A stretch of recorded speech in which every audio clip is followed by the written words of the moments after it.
শীতকাল আসলেই সাহাবীরা বলতেন আহলান সাহলান, আহলান সাহলান, শীতকাল তুমি এসেছো আলহামদুলিল্লাহ। এখন রাত্রেবেলা হে কোরআনওয়ালারা তোমরা উঠে যাও এবং কোরআন তেলাওয়াত করতে থাকো, এবং দিনের বেলা তোমরা সওম পালন করতে থাকো আলহামদুলিল্লাহ। তো শীতের রাতটা কাজে লাগাতে পারি না আমরা? রাতের একটা অংশ ঘুমিয়ে যাবেন, শেষ অংশে উঠে তাহাজ্জুদ পড়বেন এবং কোরআন তেলাওয়াত করবেন এবং আল্লাহর কাছে হাত তুলে দোয়া করবেন। ইনশাআল্লাহ শেষ অংশে, রাতের শেষ অংশে আপনি যে দোয়াই করবেন, আপনার রিজিক যদি হালাল হয় ইনশাআল্লাহ কবুল হয়ে যাবে। আল্লাহ রাব্বুল আলামিন বলেন কদ আফলাহা মান যাক্কাহা, সে ব্যক্তি সফল হয়ে গেছে যে ব্যক্তি তার আত্মাকে পরিশুদ্ধ করতে পেরেছে। ওয়া কদ খাবা মান দাসাহা, যে ব্যক্তি আত্মাকে পরিশুদ্ধ করতে পারে নাই সে ব্যক্তি ধ্বংস হয়ে গেছে। কিভাবে পরিশুদ্ধ করবেন? তিনটা হাদিস আপনাকে আগে শোনাই। এক, আল্লাহ রাব্বুল আলামিনের হাবিব মুহাম্মদ সাল্লাল্লাহু আলাইহি ওয়াসাল্লাম দরুদ পড়েন, বলেন সাল্লাল্লাহু আলাইহি ওয়াসাল্লাম।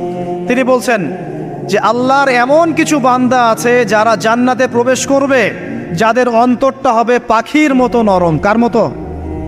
পাখির মতো। একটা হাদিস শুনলেন। দুই নম্বর হাদিস, আল্লাহর রাসূল সাল্লাল্লাহু আলাইহি ওয়াসাল্লাম বলছেন